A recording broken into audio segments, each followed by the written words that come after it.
अब आते हैं हम लोग फाइनली, अब आ चुके हैं हम लोग को जो हमारा टारगेट था। ये सब तो चीज़ें मैंने बोल दिया कि बहुत सारे खुन्नस है मेरे अंदर, ठीक है। मेरा टारगेट तो ये बताना था कि इंडिया, जापान, चाइना और अमेरिका, इन तीनों के एजुकेशन सिस्टम के बारे में बताना, ठीक है। एक कंपैरिजन करवाना कि कौन से जो एजुकेशन सिस्टम है वो सही है, और आप लोग भी डिसाइड कर सकते हो, ठीक है।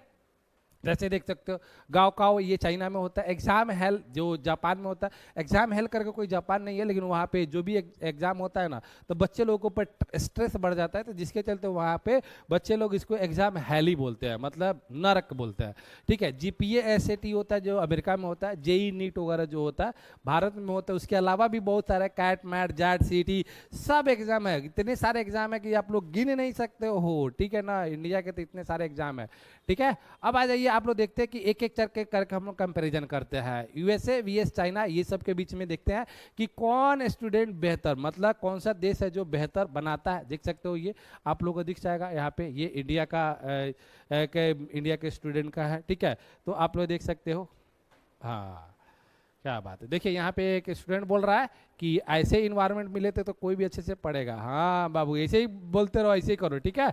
ऐसे देख लो, मतलब इनके कहने का मतलब है लड़का लड़की सब साथ में है, फ्रेंडली बैठे हैं, तो ऐसे मिले तो ठीक है। चलो जैसी भी है, ठीक है। आगे हम आते हैं, हम लोग का टारगेट जो है, सबसे पहले देखते हैं कि एजुकेशन का स्ट्रक्चर क्या है, मतलब हमारे इंडिया में स्ट्रक्चर क्या है। तो देखते हो कि पहले प्राइमरी होता है, फिर उसके बाद हायर होता है, फिर उसके बाद हायर सेकेंडरी होता है, फिर उसके बाद ग्रेजुएशन होता है, ठीक है। तो ऐसे मतलब होता है। तो इसी तरह हम लोग देखने हैं कि ऑल कंट्री में कैसे होता है। जैसे यूएसए में देखोगे तो K-12 चलता है, K-12 मॉडल चलता है, जिसमें 5 साल प्राइमरी, 3 साल मिडिल और 4 साल हाई स्कूल यहाँ पे चलते हैं, ठीक है। फिर उसके बाद देखो चाइना में 9 ईयर कंपल्सरी रहता है, जिसमें 6 साल प्राइमरी और 3 साल जूनियर मिडिल स्कूल और मुफ्त और अनिवार्य शिक्षा रहती है, ठीक है यहाँ पे। फिर उसके बाद जापान में देख सकते हो, जापान में 6 साल 3 साल 3 साल 4 साल की संरचना है। 6 साल प्राइमरी, 3 साल जूनियर, 3 साल जूनियर हाई, 3 साल सीनियर हाई और 4 साल यूनिवर्सिटी में जाता है। भारत में देख सकते हो तो भारत यहाँ पर 10+12 पहले चलता था, बाद में NEP नेशनल एजुकेशन पॉलिसी 2020 में आया, जिसके तहत 5 साल 3 साल 3 साल 4 साल फाउंडेशन प्रीपरेटरी मिडिल और सेकेंडरी में बदल रहा है, ठीक है। तो ये सब चीज़ें मुख्य फोकस क्या होता है अब, ठीक है। ये तो चीज़ें सिस्टम हो गया। भारत में अगर पढ़ाई कर रहा है बच्चा तो उसको क्या किस पे फोकस कराया जाता है, चाइना में क्या चीज़ पे फोकस कराया जाता है, किस चीज़ पे फोकस रहता है, ठीक है। जापान में क्या चीज़ पे फोकस रहता है, ये सब चीज़ें देखिएगा यहाँ पे आप लोग को मिलेगा, ठीक है। इनका यूएसए में क्या होता है, इनका पूरा का पूरा ध्यान क्या होता है, क्रिएटिविटी पे होता है, प्रैक्टिकल लर्निंग पे होता है, व्यक्तिगत विकास पर होता है, छात्रों के अपनी पसंद के विषय चुनने की आज़ादी होती है, ठीक है। ये चीज़ होता है। फिर उसके बाद देखोगे तो चीन में यहाँ मेमोरी रटने और स्टेम का मतलब साइंस टेक्नोलॉजी इंजीनियरिंग मैथमेटिक्स पर आधारित जोर दिया जाता है। अनुशासन बहुत सख्त है यहाँ पे, ठीक है। ये चीज़ है। फिर उसके बाद देखो जापान में प्राथमिक स्तर पर अंकों से ज़्यादा नैतिकता, शिष्टाचार और आत्मनिर्भरता पर बताया जाता है। वहाँ पे ऐसा नहीं है कि मार्क्स के बेसिस पे होता है। उनके अगर नैतिक अच्छा है, शिष्टाचार अच्छा है, आत्मनिर्भर है, जैसे बहुत सारे वहाँ पे स्टूडेंट है ना, जो कि स्टूडेंट क्या अपनी क्लास खुद सफाई करता है, यहाँ पे करवा दो तो भाई बवाली हो जाएगा कि ये टीचर है और क्लास में सफाई करवा रहा है बच्चा से, ठीक है। यह सिस्टम पारंपरिक रूप से थ्योरी और परीक्षाओं पर केंद्रित रहा, लेकिन अब नए बदलाव के जरिए प्रैक्टिकल स्किल और वेकेशनल ट्रेनिंग को बढ़ावा दिया जाता है। मतलब इंडिया में पहले तो प्रैक्टिकल चलता नहीं था, खाली थ्योरी भरा रटो भाई, बात खत्म करो, ठीक है। और अमेरिका में देख सकते हो दोनों के बीच में मैं थोड़ा सा डिफरेंस में समझाता हूं कि ये प्रैक्टिकल और थ्योरी से क्या फायदे होते हैं, क्या नॉलेज होता है, थोड़ा सा समझिएगा। हमारे क्लास में 2 स्टूडेंट थे, एक था रोहन और एक था मतलब सोहन, ठीक है। एग्जाम्पल दे रहा हूं, ठीक है। ऐसा चीज है रोहन और सोहन। रोहन जो था बहुत ही अच्छा मतलब स्विमर था, तैरने में बहुत अच्छा था, स्विमर था, और वो भी कहीं पे देख के सीखा था, मतलब उनको प्रेरणा मिली थी। जैसे वर्ल्ड का अगर सबसे मतलब बढ़िया स्विमर को तैराक को बोला जाए तो वो माइकल फिलिप्स है, ठीक है। दुनिया का बेस्ट है माइकल फिलिप्स है। तो रोहन बोला, रोहन तो जानता था स्विमिंग करने अच्छे से आता था, वो करता था, पूरा अच्छे से प्रैक्टिस किया। सोहन आके बोलता है रोहन से कि हमें भी क्या करनी है भाई, स्विमिंग सीखनी है, हमें भी स्विमिंग सिखा दो। तो बोला कि ठीक है स्विमिंग है तो आ जाना, हम सिखा देंगे, ट्रेनिंग दे देंगे। तो बोला कि नहीं, हमें कुछ ऐसे टिप्स वगैरह बताओ जिससे हम क्या करें, वो अच्छे से हम स्विमिंग हमको आ जाए। तो रोहन ने बोला कि ठीक है ये काम करो। उसने क्या कर दिया, कुछ बुक्स दिया, बोला कि ये बुक्स पढ़ लेना, ठीक है, बुक्स पढ़ लिया, बुक्स पढ़ के आया, ठीक है। फिर उसके बाद बोला कि ये लो जियो का सिम लो, और जियो का सिम दिया, बोला कि ये लेके जाओ और वीडियो जाके ये माइकल फिलिप्स के वगैरह वगैरह का जाके वीडियो देखना। वो जियो का सिम दे दिया, भर भर का नेट है। अब वो फिल्म मतलब माइकल फिलिप्स का वीडियो देख रहा है कि वो क्या देख रहा है वो जाने, ठीक है। उसने देखा, सब कुछ किया, पढ़ाई वढ़ाई किया। उसके बाद रोहन ने क्या किया, 100 मार्क्स का एक पेपर तैयार किया, और 100 मार्क्स के पेपर का उसने स्विमिंग के ऊपर, तैरने के ऊपर उसने टेस्ट लिया। 100 मार्क्स में से उसके 95% मार्क्स है, 95% मार्क्स है, ठीक है। तो ये हो गया। तो अब लगा सोहन को, अब तो हम भाई 95% मार्क्स आ गया, हम क्या करेंगे, अब तैर लेंगे। उसके बाद बोला कि ठीक है, रोहन लेके गया और उसको क्या किया, एक पॉन्ड था उसी में धक्का दे दिया। तो क्या इससे आपको लगता है कि वो तैर पाएगा? नहीं भाई, बिल्कुल नहीं तैर पाएगा, वहां पे थ्योरी की जरूरत ही नहीं है। तो वही चीजें अभी के टाइम में जो हो रहा है ना, इंडिया में हो रहा है। इंडिया में सिर्फ भर भर के रट्टा मराया जा रहा है, और भर भर के भाई मार्क्स आ रहे हैं। लोगों को मार्क्स पे कंपेरिजन किया जाता है कि भाई ये बच्चा सही है कि गलत है, ये अच्छा पढ़ता है कि बुरा पढ़ता है। मार्क्स आ रहा है, अच्छी बात है। प्रैक्टिकल नॉलेज है कि नहीं है पता नहीं। अगर उनको लाइफ में कुछ छोटी सी प्रॉब्लम आ जाए तो वो सॉल्व कर पाएगा कि नहीं सॉल्व कर पाएगा, इससे कोई मतलब नहीं है। मार्क्स आए ना भाई, 99% मार्क्स आए, वो चीजें। तो इंडिया में ऐसा चीजें होता है, और इंडिया के लोगों ने परसेप्शन ही वैसा बना के रखा है, ठीक है ना, कि मार्क्स अच्छा है तो अच्छा है, नहीं तो नहीं अच्छा, ठीक है। तो ये सब चीजें मार्क्स के बेसिस पे सब कुछ है भाई, प्रैक्टिकल नॉलेज नहीं चाहिए, ठीक है। तो ये सब चीजें देख लीजिए यहाँ पे, ये था। फिर उसके बाद आ जाइए हम लोग को major exams stress level. Bharat में, इंडिया में, और मान लीजिए चाइना, जापान हो गया, यहाँ पे अलग अलग कंट्री में कौन कौन से एग्जाम होते हैं, और वो एग्जाम को लेकर वहाँ के बच्चे कितने स्ट्रेस में रहते हैं, कितने टेंशन में रहते हैं, ये चीज़ें। देखिए अमेरिका में देखिए कहता है सैट होता है, जो स्कूलिस्ट असेसमेंट टेस्ट होता है, इंट्रेंस टेस्ट है, जो कि ग्रेजुएशन में एडमिशन लेने के लिए होता है। अमेरिकन कॉलेज टेस्टिंग होता है, ACT जिसको बोलते हैं हम लोग, जैसी परीक्षाएं होती है। लेकिन यूनिवर्सिटी एडमिशन में स्पोर्ट्स, लीडरशिप और एक्स्ट्रा करिकुलम एक्टिविटी को भी बड़ा वेटेज है। मतलब ऐसा नहीं है कि अगर स्पोर्ट्स खेल रहा है, लीडरशिप है, ठीक है, तो और भी कुछ कर रहा है, तो उसके बेसिस पे भी उनको एडमिशन मिलता है, ठीक है। फिर उसके बाद देखिएगा चीन। यहाँ दुनिया की सबसे कठिन परीक्षा गाओकाओ होती है। इस एक परीक्षा से छात्र का पूरा भविष्य तय होता है, जिससे तनाव का स्तर बेहद ज़्यादा रहता है।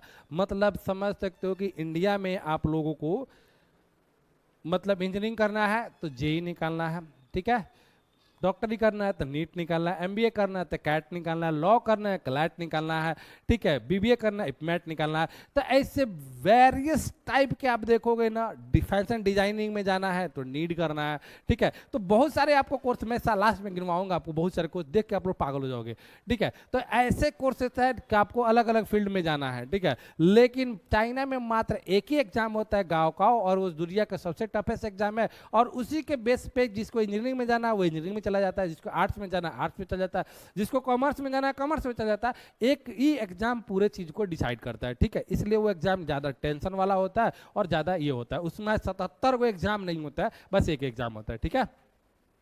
जापान में देखोगे यहाँ यूनिवर्सिटी में प्रवेश के लिए एग्जाम हेल होता है। एग्जाम हेल प्रवेश परीक्षा का दौर कहा जाता है। वो प्रवेश परीक्षा का दौर होता है, एग्जाम का नाम नहीं है। कहा जाने वाला कड़ा मुकाबला होता है, लेकिन एक स्कूली स्तर पर फेल न करने की नीति है। वहाँ पे फेल नहीं करना है, और वहाँ पे हर साल स्कूल में एग्जाम के बेसिस पे मार्क्स नहीं मिलता है। वो हर दिन कुछ कुछ बच्चा एक्टिविटी करता है, उसके बेसिस पे उनको एग्जाम ग्रेड दिया जाता है कैसा, ठीक है। तो ये चीज़ें है वहाँ पे।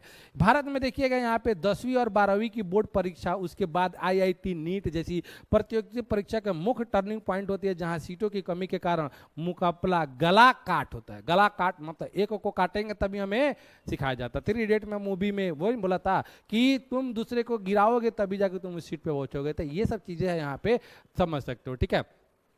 प्रॉब्लम बहुत ज़्यादा है, सॉल्यूशन इसका कौन लाएगा पता नहीं है, ठीक है। ये सब चीज़ें आप लोग को देखनी पड़ेगी, चीज़ें कहाँ से कहाँ जा रही है वो देखना पड़ेगा। तो अगला जो चीज़ है, तो अगला चीज़ों पे डिस्कस करते हैं। देखिए अगला जो चीज़ है यहाँ पे, हायर एजुकेशन एंड कॉस्ट। अगर मान लो कि भारत में पढ़ाई करनी है, चाहे दूसरे कंट्री में पढ़ाई करनी है, तो वहाँ पे एजुकेशन, अगर हायर एजुकेशन में जा रहे हो तो वहाँ पे कॉस्ट क्या लगेगा, पैसे कितने खर्चा होंगे। वैसे तो भारत में थोड़ा सा सस्ता है, ठीक है। USA दुनिया की सर्वश्रेष्ठ कॉलेज हार्वर्ड, स्टैफोर्ड यही होता है, लेकिन यहाँ की पढ़ाई अत्यधिक क्या होती है, महंगी होती है।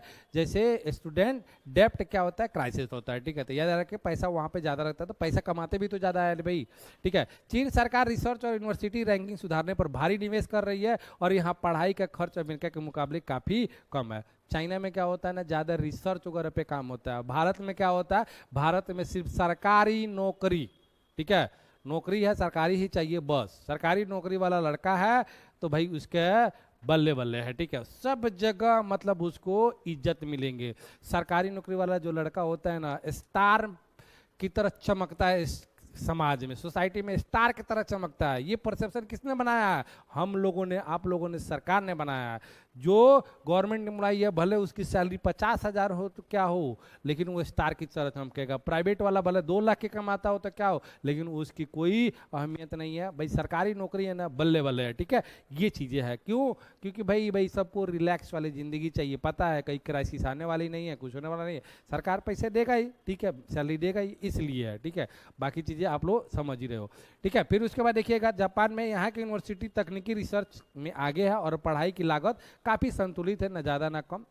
उसके बाद भारत में आते हैं। भारत में देखोगे जैसे भारत आईआईटी हो गया, आईएम हो गया। आईएम मतलब यहाँ पे आप लोगों को मैनेजमेंट का हो गया, एग्जाम वगैरह होता है। एआईएम्स हो गया, जैसे टॉप बेहद किफ़ायती दरों पर विश्व स्तरीय शिक्षा है, लेकिन मतलब ये सब में देखो सरकार खर्चा करती है। आईआईटी वगैरह में जाओगे तो खर्चा तो कम है, लेकिन यहाँ पे पैसे तो कम लगते हैं, लेकिन कुछ इसके अलावा इसमें सीट भी तो कम ही रहते हैं ना। इसके अलावा भी अगर मान लो कि किसी को करना है तो वहाँ पे मैनेजमेंट का फीस क्या होता है, ज़्यादा होता है, ठीक है। अब थोड़ा सा आप देखिएगा यहाँ पे पूरे के पूरे मैंने एक जगह पे मैंने इसको रखा और एक जगह पे इसको थोड़ा सा अच्छे से समझ लीजिए कि क्या चीज़ें हैं, आप लोग को थोड़ा सा बेहतर ढंग से समझ लीजिए। जैसे मान लीजिए कि अब चारों कंट्री है, अमेरिका हो गया, जापान, चाइना हो गया, जापान हो गया, इंडिया हो गया। यहाँ पे स्कूलिंग संरचना कैसी है, आप देख सकते हो स्कूलिंग संरचना कैसी है।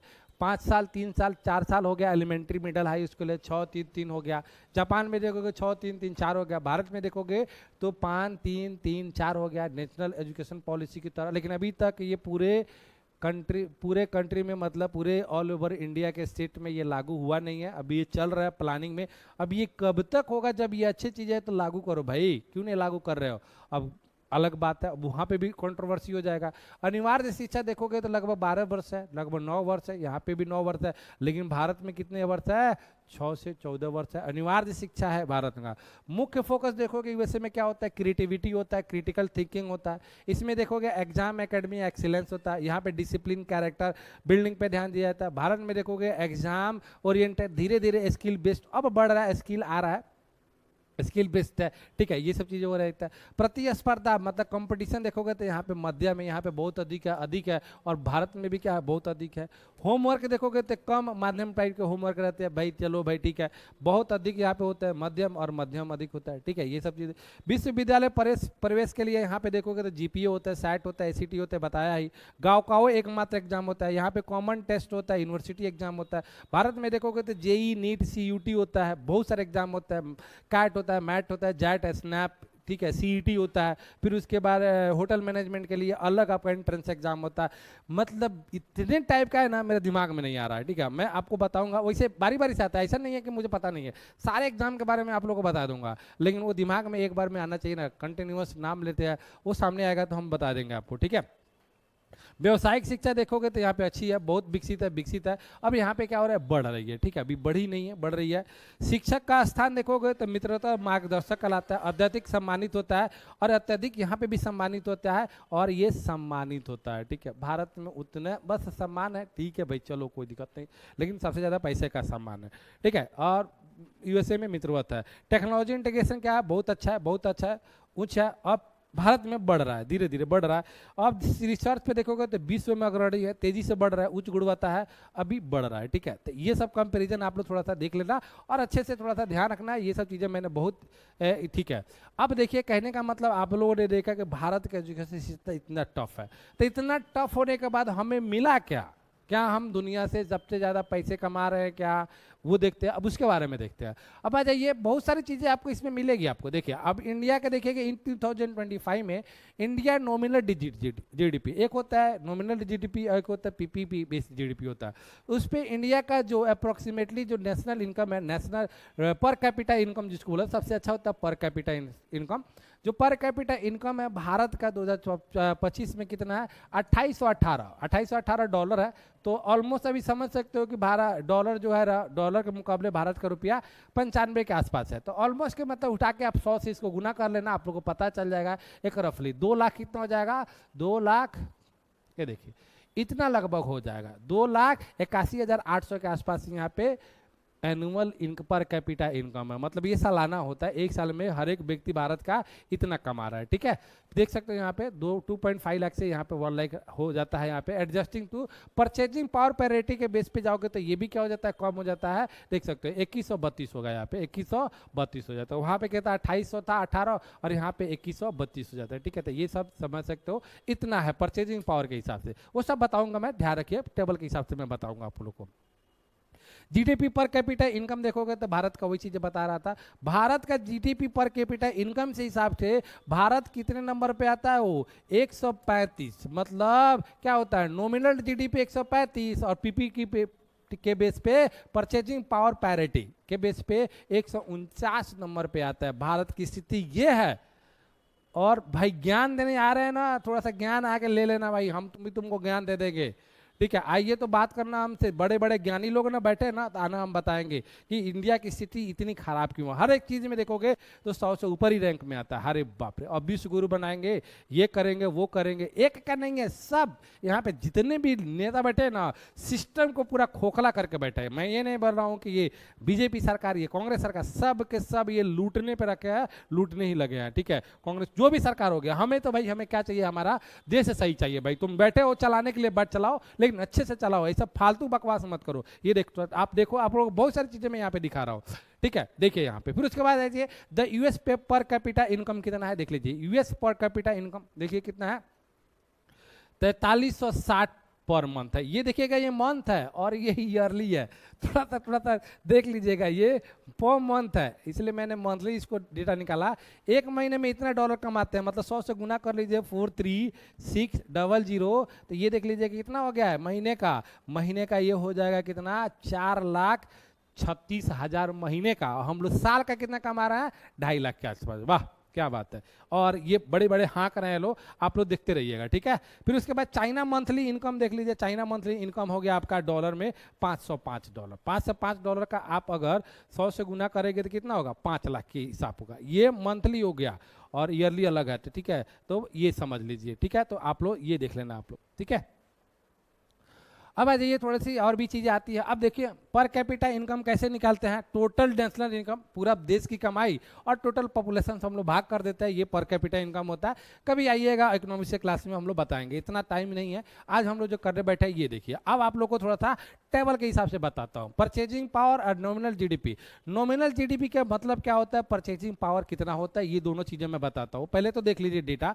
इंडिया के देखोगे तो पर कैपिटा इनकम कितना है, 300 है। ठीक है, और परचेजिंग पावर पे कितना है, 12,000 से लेकर 15,000 तक। ठीक है, चाइना में देखोगे तो ये कितना है, 14,000 है और यहाँ पे 28,000 से लेकर, ये डॉलर में है, आप लोग कन्वर्ट कर लेना, सबको 100 से गुना कर लेना। जापान में देखोगे तो ये 35,000 से 40,000 है और ये पीपी पे 50,000 से कितना है, 60,000 है। यहाँ पे पीपीपी पे बढ़ रहा है। और इंडिया का भी देख लेना, यहाँ पे यूनाइटेड नेशन पे देखोगे 85,000 है और इतना है। अब दोनों का मतलब मैं समझाता हूँ। देखिए नॉमिनल जीडीपी का मतलब क्या होता है ना, कि अगर आप पैसे लेके जाते हो आईएमएफ में तो उसके बदले में आपको डॉलर कितना मिल सकता है, मतलब कितना कन्वर्ट हो सकता है, कितना रुपया में कन्वर्ट कर सकते हो किसी चीज को, वो होता है नॉमिनल जीडीपी। और ये होता है परचेजिंग पावर, कि अगर मान लो कि 1 लाख रुपया है आपके पास तो उसका कितना सामान खरीद सकते हो, कितना सामान खरीद सकते हो। ठीक है ना, अगर मतलब वही कहने का मतलब है, अगर मान लो कि कहीं पे जा रहे हो तो $10 में खाना मिल जा रहा है। ठीक है, $10 में खाना मिल जा रहा है, वहीं पे आपको भारत का लेके जाओगे आपको 1,000 रुपया, तब जाके आपको खाना मिलेगा। मतलब इसके परचेजिंग पावर कितनी है, कितना सामान खरीद सकते हो, उसके बेसिस पे इसको लगाया जाता है कि इंडिया का पर कैपिटल इनकम कितना है, और इसका कन्वर्जन के ऊपर लगाया जाता है कि कितना कन्वर्टेड मनी होगा। ये होता है हम लोग का नॉमिनल जीडीपी होता है। आप लोग को थोड़ा सा चीजें समझ में आएगी। ठीक है, थोड़ा समझ में आएगा, नहीं समझ में आएगा तो फिर बोलना, बता देंगे। भारत में देखना है कि कितना परसेंट लोगों को सिक्योर जॉब मिलता है एजुकेशन के पास। भारत का पूरा कंट्री के बाद मैं बता रहा हूँ। जापान में देखोगे तो 95% से लेकर 98% लोगों को सिक्योर जॉब मिल जाता है ग्रेजुएशन करने के बाद, ठीक है। यूनाइटेड स्टेट ऑफ अमेरिका में देखो तो 75 से लेकर 85% लोगों को क्या मिल जाता है, जॉब मिल जाता है ग्रेजुएशन करने के बाद। चाइना में 60 से 80% है, और भारत में देख सकते हो 40 से कितना 55% है इनको इंडस्ट्री रेडी एम्प्लॉयबल माना जाता है। इंडस्ट्री रेडी एम्प्लॉयमेंट का मतलब समझते हो, मतलब जो डिमांड है उसके हिसाब से लोग होना चाहिए। एम्प्लॉयबल मतलब काम करने का लायक है, उनको जॉब ही कितना मिलता है पता नहीं, ठीक है। 40 से 55% लायक है कि हाँ उनको जॉब दिया जा सकता है, उसमें भी कितने परसेंट है पता नहीं लोगों को, बस यहाँ पे डिग्री मिल जा रही है बस, ठीक है। इन सब का देखोगे तो इन सब के इंडिया में चैलेंजेस क्यों है, इतना चुनौती क्यों है, देख लीजिएगा यहाँ पे। भारत में सबसे बड़ी चुनौती डिग्री वीएस स्किल गैप मानी जाती है। मतलब डिमांड, बच्चा ने सीखा, पढ़ाई किया, इंजीनियरिंग में काम कर रहा है जाके लोहा फैक्ट्री में, ठीक है।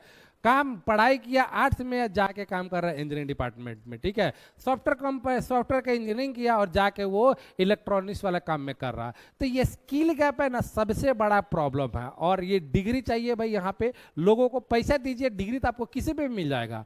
डिग्री तो भाई कहीं में मिल जाता है आराम से, तो डिग्री लोग ले लेते हैं, उसी के बेस पे क्या हो जाता है, घुस जाता है। स्किल गैप की वजह से ये सब चीजें प्रॉब्लम है। स्किल बेसिस यहाँ पे नॉलेज दिया ही नहीं जाता है लोगों को कि भाई लो पढ़ो ही करो, ऐसा कुछ नहीं है, ठीक है। सब के सब यहाँ पे फालतू बना के रखा है लो, ये सब चीजें होती रहती है, ठीक है। ये वही बात है, देखिए यहाँ पे इसका मतलब ये नहीं कि बाकी सब बेरोजगार है, बल्कि कई छात्रों के स्किल इंडस्ट्री की जरूरत से मेल नहीं खाते हैं। अब भाई इंजीनियरिंग किया और मिल रहा है, क्योंकि क्या करेगा भाई, नहीं मिल रहा तो कुछ तो करना चाहिए, मेल ही नहीं खाता है। अब हम ही को देखो, हम लोग को भाई टेक्निकल डिग्री है और बैठ के यहाँ पे पढ़ा रहे हैं, ठीक है। क्यों हुआ, क्योंकि ये सब चीजें नहीं, मतलब क्या बोलते, कहीं जॉब अच्छे से नहीं मिला, फिर उसके बाद कुछ और मिला, बहुत सारे ऐसे मिल जाएंगे आप लोगों को। ये सब प्रॉब्लम है यहाँ पे, जॉब है नहीं, इंडस्ट्री है नहीं, सब चीज़ें ये इसीलिए है। देखो इंडिया को बर्बाद करने में ना बर्बाद करने का जो हाल है ना, वो शुरू होता है ब्रिटिशर्स के काल से, ठीक है। किसी भी रीजन का आबाद करने का जो तरीका होना था, मतलब कहीं पे भी 3 सेक्टर माना जाता है। प्राइमरी सेक्टर माना जाता है, सेकेंडरी सेक्टर माना जाता है, और टर्शियरी सेक्टर माना जाता है। प्राथमिक, द्वितीय और तृतीय होता है। प्राथमिक में क्या होता है, एग्रीकल्चर वगैरह हो जाता है, जो मतलब रॉ मटेरियल वगैरह बनाता है। इंडस्ट्री मतलब फिनिश गुड बनाया जाता है। और टर्शरी मतलब होता है सर्विस सेक्टर, जो नौकरी वगैरह की बात होता है। तो अंग्रेजों ने क्या किया ना कि कोई भी अगर यहाँ से आप यहाँ जाओगे, फिर यहाँ जाओगे तो देश का विकास होगा। यहाँ पे क्या है ना, लोगों को अंग्रेज ने बनाया था, सीधा जंप करवा दिया। यहाँ पे इंडस्ट्री तो लगाया ही नहीं, इंडस्ट्री नहीं लगाया, सीधा जंप करवा दिया टर्सरी पे, जिसके वजह से क्या हो जाएगा, स्किल गैप हो जाता है, लोगों को रोजगार नहीं मिलता है, प्रॉब्लम। और आज भी यही है कि इंडस्ट्री भारत में लगाया नहीं जा रहा है, सीधे के सीधे क्या करो, जॉब क्रिएट करो भाई, बैंक में जॉब कर लो, टीचर जॉब कर लो, ये कर लो, अरे भाई फैक्ट्री लगाओ, ये सब करो। तो ये गैप के वजह से ही क्या है, इंडिया का दुर्दशा ये है, और ये समझता नहीं है सब, देखिएगा। और सबसे ज़्यादा हालत किसकी खराब है, बिहार की हालत खराब है, ठीक है। कुछ दिन पहले अडानी जी आए थे और उन्होंने बोला था कि बिहार में कोई हॉस्पिटल का ओपनिंग वगैरह करने आया, तो हॉस्पिटल ये कौन सा सेक्टर है भाई, टर्शियरी सेक्टर है। खान सर भाई पढ़ाई करवा रहा है, सब कुछ कर रहा है, क्या लगवा रहा है, हॉस्पिटल बना रहा है, कैसा, टर्शियरी सेक्टर, सारा टर्शियरी सेक्टर। किसी को बोलो भाई यहाँ पे कोई उद्योग वगैरह लगाने के लिए, उद्योग कोई नहीं लगाएगा भाई, अजीब हाल है। प्रॉब्लम ये लोग समझते ही नहीं, मतलब सरकार किस लेवल तक मतलब बकलोल है, समझ में नहीं आ रहा है। अच्छे से काम करो, थोड़ा समझो कि कैसे विकास होगा। तो ये सब चीजें है, इंडस्ट्री के यहाँ पे विकास नहीं हो रहा है, जिसकी वजह से ये सब प्रॉब्लम होता है। मुख्य कैरियर क्षेत्र जो है, सीधी तुलना आप दिखा देता हूँ। भारत में देखोगे तो भारत की यहाँ पे सिर्फ बात कर रहे हैं कि कौन कौन सा कैरियर में बच्चे जाते हैं और किधर किधर जा रहे हैं, क्या क्या है यहाँ पे, ये देख लीजिए। सिर्फ यहाँ पे भारत की बात कर रही है। सबसे ज़्यादा बच्चे यहाँ पे इंजीनियरिंग वगैरह में जाते हैं, 50 से लेकर 60% था। फिर उसके बाद कॉमर्स में 45 से 50 हो जाता है, और ह्यूमैनिटी आर्ट्स वगैरह में 30 से 40% बच्चे जाते हैं, ठीक है। शुरुआती वेतन स्टार्टिंग का देखोगे 3.5 लाख से 8 लाख तक सालाना होता है, मंथली नहीं होता है, ठीक है। इसमें देखो 2.5 से 5 लाख तक होता है, और इसमें 2 लाख से लेकर 4 लाख सालाना के आसपास होता है। प्रवेश स्तर की नौकरी जो होती है, जैसे मतलब अगर मान लो कि आपने इंजीनियरिंग किया तो किस में जा सकते हो, सॉफ्टवेयर डेवलपमेंट में, डेटा एनालिसिस में आप लोग जा सकते हो, इसमें अकाउंटेंट में जा सकते हो, फाइनेंस में जा सकते हो, एनालिसिस में जा सकते हो। फिर आर्ट्स में देखो कंटेंट राइटर हो गया, HR डिपार्टमेंट हो गया, PR में हो गया, ठीक है, इस सब में जा सकते हो। सरकारी नौकरी की राह देख सकते हो, तो इसके थ्रू अगर इंजीनियरिंग किया होता है IES होता है, गेट होता है, PSU सेक्टर में जा सकते हो। कॉमर्स से जाता है तो ज़्यादा करके बच्चे क्या करते हैं, मतलब बैंक में जाने के लिए बैंक PO हो गया, क्लर्क हो गया, ग्रेड B हो गया, CAG हो गया, इस सब में जाते हैं। और ये आर्ट्स वाले जाते हैं सिविल सर्विसेज वगैरह जो हो गया इसमें जाते हैं। बट आजकल तो ये सारा लोग इसी में जा रहा है, सब लोग इसी में जा रहा है, सब सरकारी। भाई रिसर्च वगैरह नहीं करना है, बस सरकारी नौकरी लेना, आराम से मजे से ठाट बाट लगानी है, एकदम बंगला मिलेगा, नौकर चाकर मिलेंगे, लोग पीछे घूमेंगे, प्रशासनिक पावर मिल जाएगा, बस सबसे बढ़िया, देश जाए खड्डे में जाए। और ऐसा परसेप्शन किसने बनाया है? पूरी की पूरी गवर्नमेंट ने बनाई है, लोग ने बनाया है, सब टीचर मिलकर बनाया है। सबसे अच्छा इंडिया में रहना है, बिहार में रहना है तो भाई गवर्नमेंट जॉब। इंजीनियरिंग किया है, आईआईटी लोग छोड़ के जानते हो कि आपको यूपीएससी एग्जाम क्रैक करते हैं, पता नहीं कौन से लेवल का मतलब यहाँ पे शिक्षा दी जा रही है, कौन से लेवल के समझाया जा रहा है पता ही नहीं चलता है। समझ रहे हो ना? आईआईटी वगैरह का बहुत सारे लोग बच्चे एमबीए वगैरह कर एमबीबीएस करने के बाद भी आके भाई एसएससी सीजीएल बैंकिंग का ये सब तैयारी करते हैं। यूपीएससी वगैरह तो छोड़ ही दीजिए, ये सब क्या स्थिति है भारत का, क्या बोल सकते हैं? ज़्यादा छोड़ो, अब ज़्यादा बोला जाएगा।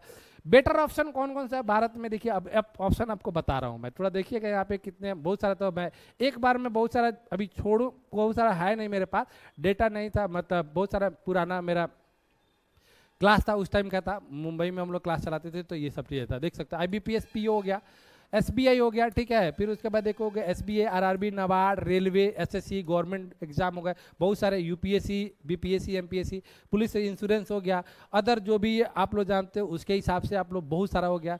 एमबीए, कैट हो गया, जैट, मैट, सीटी सब ये होता है, एमबीए सीटी होता है, क्लैट होता है, लॉ होता है, होटल मैनेजमेंट का अलग एंट्रेंस एग्जाम होता है, बीबीए के लिए अलग हो जाता है। एनआईडी सुन के आप लोगों को टेंशन हो रहा है भाई एनआईडी क्या है? लोगों को लगता होगा कि डिजाइनिंग वगैरह जो करते हैं ना, फैशन डिजाइनिंग में हीरोइन जो चले जाते हैं लोग, वो ऐसे ही चले जाते हैं लोग, नहीं भाई। देखो यहाँ पे NID national institute for designing होता है, उसका भी एग्जाम होता है, ड्राइंग वगैरह का एग्जाम होता है, उसका भी इंट्रेंस टेस्ट होता है। जो क्वालिफाई करते हैं तो उनको कॉलेजेस में मिलते हैं और उसके बाद वो डिजाइनिंग में जाते हैं, ठीक है। निफ्ट हो गया, निफ्ट वही होता है national institute of fashion designing technology होता है। नाटा होता है नेशनल आर्किटेक्चर होता है, ठीक है ना। आर्किटेक्चर वगैरह में जाना है तो नाटा के थ्रू एंट्रेंस एग्जाम होता है। ये सब एंट्रेंस एग्जाम है, बहुत सारे एंट्रेंस एग्जाम तो हमको याद भी नहीं है, मिलेगा तो बहुत सारा चीज़ हम बताएंगे। तो ये सब चीज़ें थी, आप लोग को देख लो घुमा फिरा के कि भारत की स्थिति मतलब ये है और एजुकेशन सिस्टम ऐसा है। तो कहाँ खड़े हैं हम लोग एजुकेशन में, आप लोग खुद अंदाजा लगा सकते हो। और ये एजुकेशन सिस्टम को सुधारेगा कौन? आए दिन इतने सारे प्रॉब्लम होते हैं, ये सब चीजें होता है, तो ठीक है। तो ये सब चीजें प्रॉब्लम चलती रहेगी अपने जगह पे। गवर्नमेंट को थोड़ा फोकस करनी चाहिए, एजुकेशन सिस्टम को सुधारनी चाहिए, ठीक है। और पब्लिक को भी थोड़ा सा उसमें मदद करनी चाहिए सब तरीके से, तभी जाके कुछ होने वाला है, ठीक है। आज के लिए बस इतना ही काफ़ी है। कुछ अगर आपको डाउट्स वगैरह रहेंगे, कुछ चीज़ें रहेगा तो आप इसमें हमसे पूछ सकते हो। ओके, थैंक यू, धन्यवाद।